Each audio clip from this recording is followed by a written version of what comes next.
When you talk about a revolution, most people think violence, without realizing that the real content of any kind of revolutionary thrust lies in the principles and the goals that you're striving for, not in the way you reach them.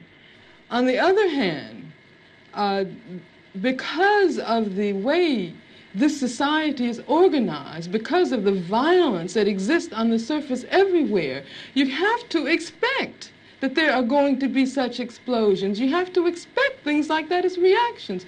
If you are a black person and live in the black community all your life and walk out on the street every day seeing white policemen surrounding you, when I was living in Los Angeles, for instance, long before the situation in LA ever occurred, I was constantly stopped. No, the police didn't know who I was, but I was a black woman and I had a natural, and they, I suppose, thought that I might be a, quote, militant.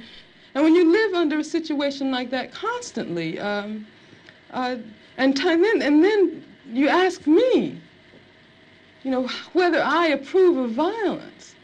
I mean, that just doesn't make any sense at all. Whether I approve of guns. I grew up in Birmingham, Alabama.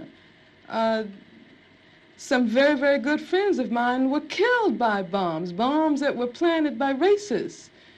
I remember from the time I was very small, I remember the sounds of bombs exploding across the street, our house shaking.